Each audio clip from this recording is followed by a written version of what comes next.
This is the Tacoma Titans final multimedia project for the Communications 101 Fall 2023 course. The topic of these two skits is the contemporary communications issue of pseudo listening. Following skit, Mom Learns a Lesson, a teenage daughter arrives home from college, excited and wanting to share with her mother something she learned in class that day. However, her mother is only half listening to her because she is distracted with the noise of household chores. This makes her daughter feel frustrated and unheard. This is an example of pseudo listening, which is when a listener is behaving as if they're paying attention to a speaker when they're actually not.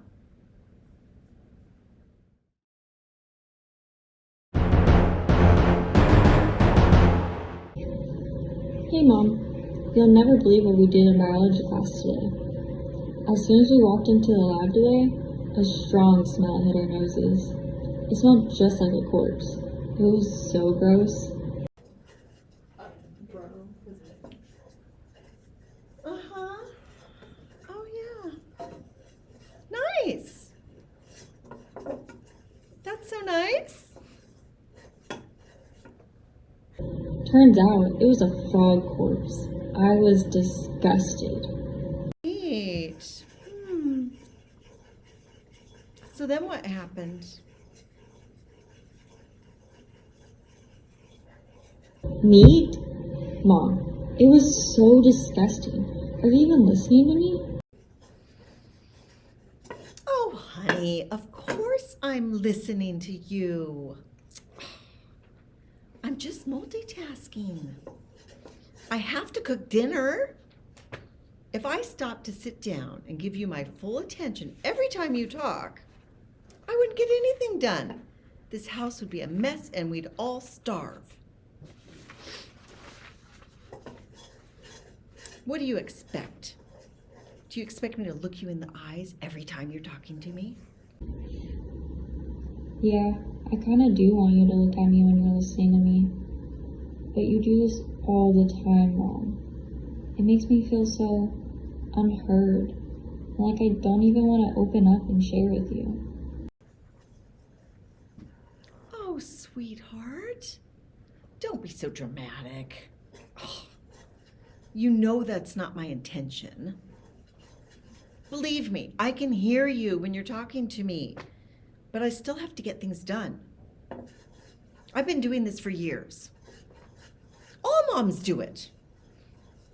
I always hear you, even if I'm not giving you my full undivided attention and eye contact. The mother in the skit doesn't seem to notice the negative impact her pseudo listening is having on the relationship with her daughter. Her daughter feels undervalued and unheard and has even hinted that she doesn't feel vulnerable enough to open up to her mother if this poor listening behavior continues. Yeah, and it hasn't felt very good to me to be on the receiving end of your so-called listening. Well, Mom, I've been learning in my communication class that when people listen on autopilot, others can tell that they are pseudo listening. So even if your intention is to listen, what matters is how your habits make me feel about our communication. Mom, this is a bad habit. If you want to be a better listener, you could at least ask me more questions about what I'm talking about. I learned in class that active listening is shown with verbal and nonverbal cues, like giving eye contact with the speaker. You never do that with me, Mom. Did you know that there are 5 stages of listening? There's the receiving, the interpreting, recalling, evaluating, and responding stages. If you don't get the first part right, how are you supposed to respond appropriately? Why would I want to talk to you about my day and how I feel if you don't even listen to me? Wow, I'm listening now. You're learning a lot in this communications course. Gosh, you're even teaching me things I didn't know. In fact, I took communications in college and I don't remember anything about this topic.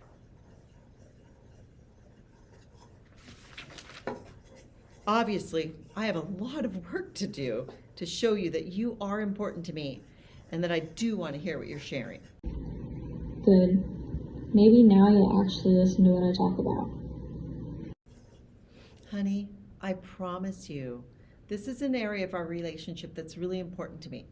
And I promise I'm going to commit to improving And you know what? I can apply this when I listen to others, personal relationships or professional ones. Thank you for teaching me something today that I didn't know. You know, and I always thought I was a good listener.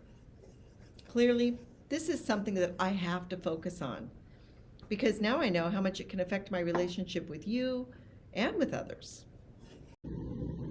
Okay.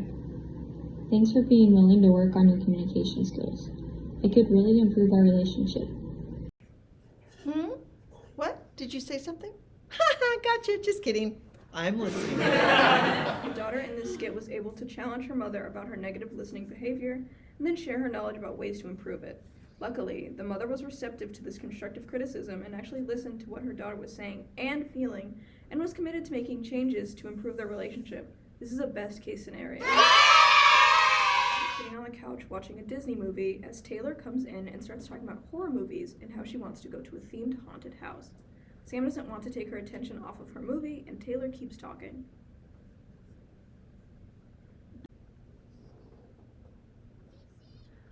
Hey Sam, did you hear about the haunted house that they're gonna have in Seattle this year? I heard that it's gonna be super, super scary. Oh, yeah, sure. I think I heard something about that. It's gonna be amazing. I'm so excited. Me and a group of friends are going. Tommy, Rachel, Savannah, Alex, I think one more person is going, but I'm not sure. We all read the reviews, and I really hope it doesn't disappoint. Oh, yeah, that's nice. Yeah, it should be, I suppose. How's the movie? It's good. I've seen this so many times, but I still love this movie. Finding Nemo is probably one of my favorite movies of all time. Nemo is so cute with his tiny little fin. Yeah, it's a good movie for sure. Mm-hmm. Oh, also, the haunted house is supposed to follow a theme of multiple horror movies. I really hope they go room to room with different themes. Room to room, that's cool. Oh my gosh. And the pictures of the costumes that they posted on social media are so scary looking. Look at these pictures. Yeah, it's really scary. So, Sam, I also need a ride there. Would you be able to give me one? You can join the group if you want. Yeah, sure. Awesome. Oh, and one more thing. I ran out of allowance money, so I need you to pay for my ticket as well. Is that okay with you? Yeah, sure, whatever. Can you stop talking and just let me finish my movie? As you can see, Sam is too invested in paying attention to her movie. Taylor feels brushed off but chooses not to say anything in response. About 15 minutes later, Taylor is ready to leave for the haunted house. Sam, come on, I'm ready to go. What are you talking about? I'm still watching my movie. This is the best part. You said you'd drive me to the haunted house I've been going to with my friends. I don't remember agreeing to that. But you said you were going to drive me, Sam. I don't have any other way to get there in time. We have a reservation. That doesn't sound like my problem. I never agreed to taking you, and quite simply, I don't want to. Please, Sam, I don't want to be late. Fine. Just this one time. After this, though, you better stop bothering me about all of this haunted house stuff. I'm getting sick of it. You know I don't even like haunted houses. They arrive 20 minutes later at the haunted house. Both sisters are severely irritated with each other and want to get the whole experience over with. Okay, here we are. What, do you need a ride back to? Aren't you going to be my ride home since you're going with us? Am I what now? Why would I go with you? You said that you were going to go with us and that you'd pay for my ticket too. I definitely didn't say that. What, I'm gonna drive you here and pay for your ticket? What are you talking about? I never said that at all. Yes, you did. You said that you were going to pay and go with us after when you were watching Finding Nemo. Sam then vaguely remembered tuning her little sister out while she was watching her movie. She begins to feel bad that she wasn't giving her sister the full attention. I don't really like haunted houses all that much. I don't like scary things at all, and you know that. I'd rather go home and watch another movie. Why do you keep tricking me into doing all these things I don't want to be doing? But we're already here, and you agreed to it earlier. I swear you did. Why would I let you use my allowance money after you spent all of yours? That makes absolutely no sense.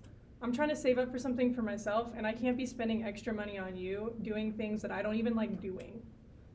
You agreed to pay while you're watching Finding Nemo. I really don't have time to argue with you. Our reservation is soon. Sam is annoyed that Taylor is dragging her to a haunted house when Taylor knows Sam is not interested. Taylor is upset that Sam did not listen to her earlier.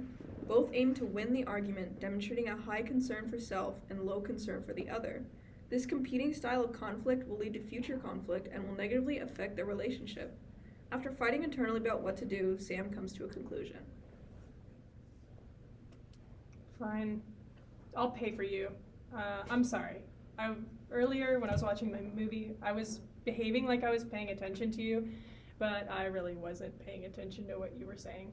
I'll try and be a better active listener in the future by stopping what I'm doing when you come to talk to me. And I'm going to try and give you my full attention. Yeah, okay, whatever you say. I really don't believe you now because you always brush me off. I have to go anyway. You can just pick me up later. I don't really want you to go with us anymore. At the end of this interaction between the two sisters, things did not end too well. Due to Sam's bad habit of pseudo listening, it ended up damaging the sisterly bond and relationship.